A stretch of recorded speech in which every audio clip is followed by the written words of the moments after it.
evening. I'd like to welcome everybody to the August 19th, 2025 Board of Directors meeting. We like to start these meetings by reading our mission statement, which is Piedmont Community Charter School is a tuition-free K-12 school that offers a superior college preparatory educational option for this community and its families. Next, we would like to take a moment of silence.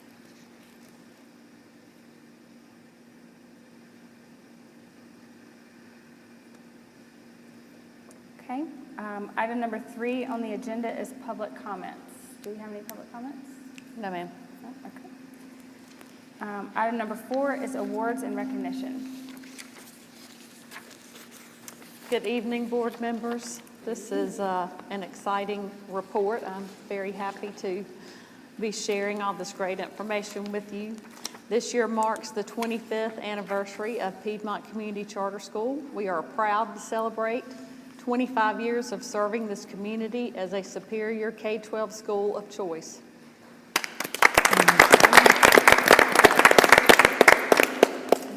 This summer, we were chosen to present at the North Carolina Association of Public Charter Schools annual conference. Holly White, Lauren Avery, and our literacy facilitator, Jackie Kanzler, presented a session on using data to support multi-tiered system of support for students.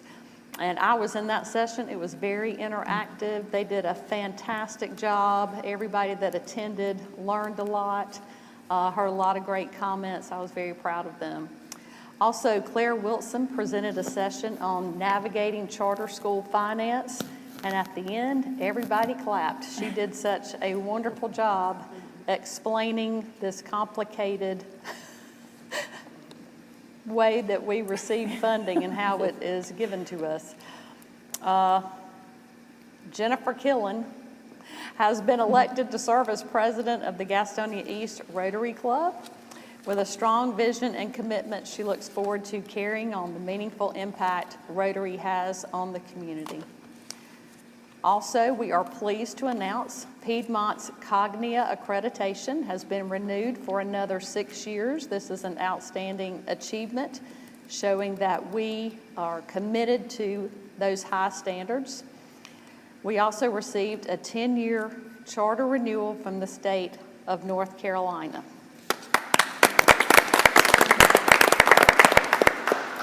And as of today, we have 1,989 students.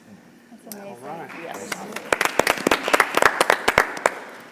Lots and lots of good news. Thank you so much for sharing that. Item number 5 is approval of the previous minutes. In your packet, we've got minutes from June 17th. So I don't know if you guys have had a chance to look at that.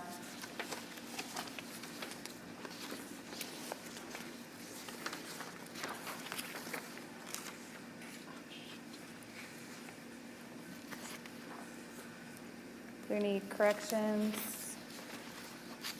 comments? Nope. Okay, can I hear a motion? Motion to approve. Second. Okay, any further discussion? All those in favor? Aye. Any opposed? Nope. Okay, motion is unanimous. Thank you. Okay, item number 6, we'll move into reports. So 6A will be Treasurer and Finance Committee. Good evening. So I actually have 2 months to go over. We're going to go over June and July's budget reports. So starting with June's report, our total revenue for the month of June was $2,222,652.15. The total expenses was $1,941,644.21. Our net surplus before the investment was $281,007.94. We did earn some income on that investment of $98,834.13, with a net surplus after the investment of $379,842.07. Moving on to the surplus in cash for June 30th. In the operating expense account, we have $4,000,000 $206,726.02. In the student activities accounts, we have $74,291. In the investment account, we have $3,100,095.05. In petty cash, we have $1,000, making our total cash $7,382,112.07. And so with the June 30th report, I would actually like to go over the actual expenses versus the anticipated, since we do have the year-end numbers. The cash and investments on hand as of June was $7,384, plus the current year budgeted surplus of $1,418,927.33, minus the funds that was moved to the repair and replacement account of $400,000, minus the fund balance appropriations of $540,249.59, takes our expected cash and investments on hand to $7,479,061.74. After the variance, which that does include some of the prepaid expenses, we actually only had about a 0.5% difference, which is very, very, very good in budgeting. And so the variance was $38,282.24. Taking us down to the U.S. bank account, we did do a distribution for the investors. We do 2 distributions a year. We do one in June and one in December. So we just did a distribution of $1,113,125 to the investors. And so our total funds held by U.S. Bank currently is $2,145,563.57. So that's a lot of numbers that I just went over in June. Any questions about any of those numbers? Okay, so we'll move on to the budget for July. Our total revenue as of July 31st was $1,398,316.90. Our total expenses was $1,749,532.92. That does put us in a 9 cents. In the investment account, we have $3,117,622.93. And in petty cash, we have $1,000, making our total cash $7,010,084.17. Going down to the anticipated cash position, the cash and investments on hand is $7,006,402, plus the current year budgeted surplus of $424,787.78, minus the fund balance appropriations of $599,403.34, making our expected cash and investments on hand $6,831,786.44, minus the amount that's held in the PNC investment account of $3,117,622.93, makes our expected cash available by the projected end of year next June, $3,714,163.51. Going down to our U.S. bank account, at the end of July, there was $149,232.78 in the bond fund, plus the reserves that we set aside of $1,794,052.10, plus the repair and replacement account of $84,078.90, makes the total funds held in the U.S. bank account $2,027,363.78. Any questions or comments? Thank you. Okay, moving to 6B is our head of school report. All right, the first thing I have for you is the compliance submission report. And for the Office of Charter Schools for this month, we did not have anything due yet. For the bond loan, for uploads to Emma. We had to do an interim disclosure, written compliant notifications, notices of any meeting for issues of non-compliance, litigation, material charter violation, revocation issues. Of course, we had none. That was submitted on June the 30th. And the school's annual budget, a copy of the school's annual budget on or before July 31st of each fiscal year commencing July 31st, 2019. That was submitted on July 31st. Next, we have our enrollment report, and this was done as of August 13th when I submitted my board reports. On that day, we had 1,992 students enrolled. That's different from how many actually showed up in attendance. But we're in good shape. By day 4, we have the 1,989 students. Going to the personnel report, we did some hiring in July and August. That's why you have 2. So at the elementary campus, we hired Jennifer Augusto as an exceptional children's teacher and PE teacher, and Lindsay Cognall as an EC teacher assistant.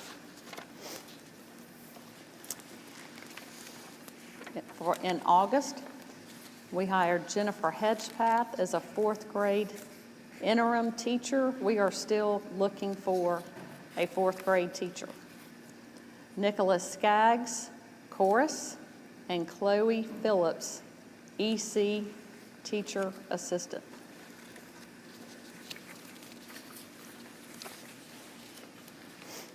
And I do need approval on those. I make a motion to approve the personnel report from July 2025 and August 2025. Second. Any further discussion or questions? All those in favor? Aye. Any opposed? Motion is unanimous. Thank you. All right, next we have the Title I Parent and Family Engagement Policy. And I'm going to read what Mrs. Wyatt gave me. We need this family engagement policy and the permission for me to submit the North Carolina Continuous Comprehensive Improvement Plan to be approved by the board. We had a meeting on April 30th for elementary school and May 7th for middle school to get parent input on the plan. No parent wanted to change anything this year. We did make changes to a... Any further discussion? All those in favor? Aye. Any opposed? Motion is unanimous. Okay, next we have our contract with Bayada, and this is for our students that need nurses, which is in their IEP. There was one change in this. The price went up from $30 an hour to $32 an hour. But we've worked with them for a number of years now.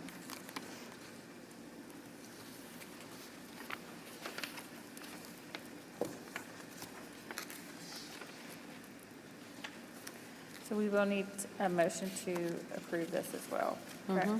Yes, ma'am. Make a motion to approve the Bayada contract.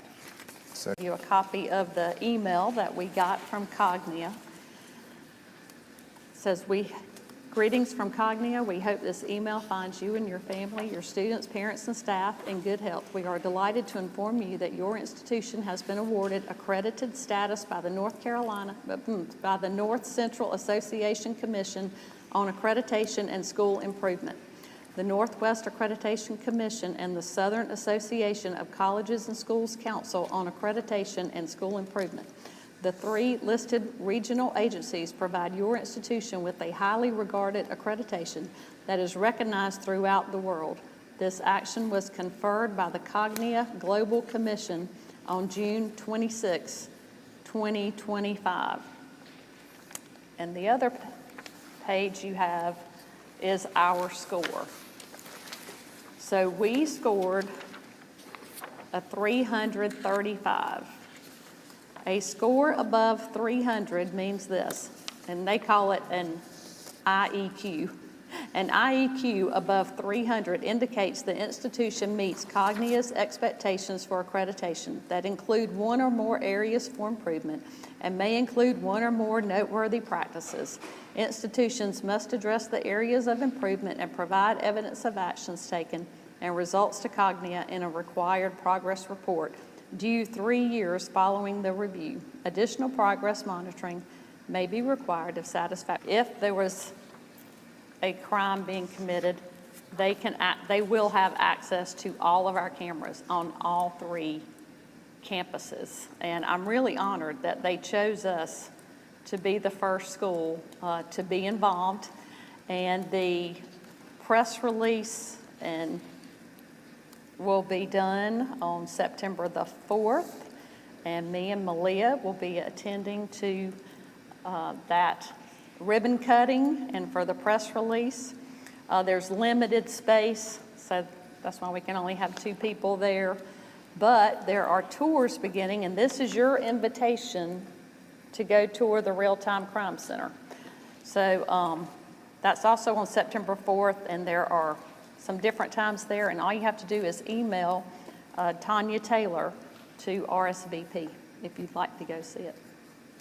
But yeah, we're excited about that community partnership. And that is all I have. Just on the calendar, September 10th is the 20th day of school. September 16th will be our next board meeting. October 11th and 25th will be board strategic planning here at the high school from 8 to noon. Thank you very much. Thank you. Okay, item 60 is Enrichment Committee report, which we do not have tonight. 6C, let's see, that should be D. 6D would be Athletics Committee. Do you have a report? No report tonight. Okay. So moving on to Facilities Committee, we do have some information to go over for that. So if you look up to the top of your notebooks, there's a list here. Back in June, we were able to purchase the home at 319 Oakland, which is just on the corner of the elementary campus. So that's kind of been our long-term goal and strategic plan for the elementary campus, is to kind of eventually have that whole block. So it just opens up a lot more opportunity for us there to expand and do what we need to do.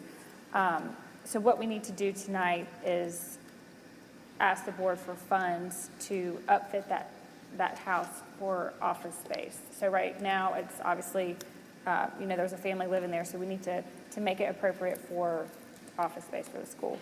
So this is a list of needs that we've come up with. We don't have quotes yet. I mean, we've been meeting with people. There'll be several different vendors involved.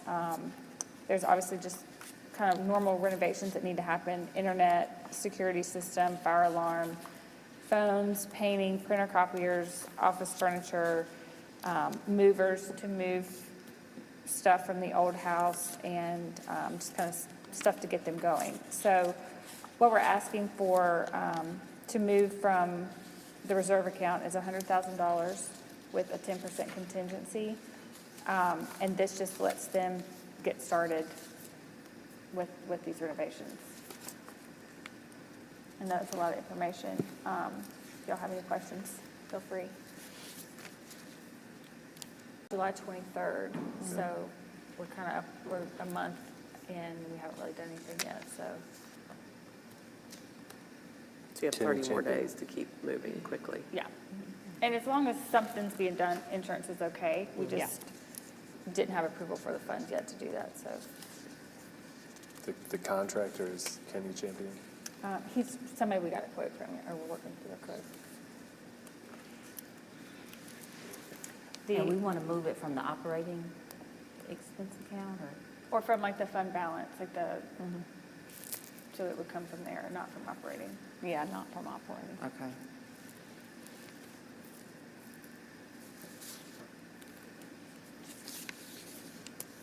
And like the security system and things like that will be our vendor that we work with at the other campuses. So it'll just tie in with everything and be the same. Do we have a goal of when we want staff in? 2 months. 2 months. So we think all the work would take about 2 months? I mean, we're hoping. Okay. I can't guarantee it, but we're hoping. I mean, our vendors make us a priority. Okay.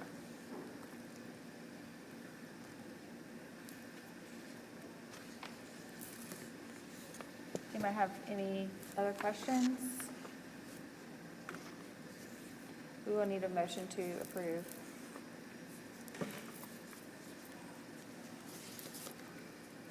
I make a motion, we approve the preliminary needs for the Oakland House, 100,000, and then the 10% contingent, is that? Second. Second. Any further discussion? All those in favor? Aye. Any opposed? Okay, motion is unanimous. Thank you. Okay, next up is Governance Committee.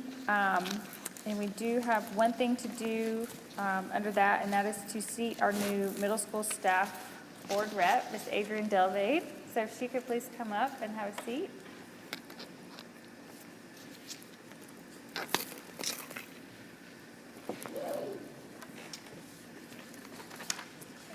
Glad you're here. So that brings us to item number 7, which is just our next board meeting, which will be on September 16th, right here at the high school. So thank you all. Have a great night. Malia. Thank you. Malia, you got to vote. Did they Oh, vote? I'm sorry. I didn't think we had to vote. I'm sorry. It's okay. We will need to vote to seat Ms. Delvade. You didn't bang the gavel, so we still got. Yeah. Right, it's not official yet.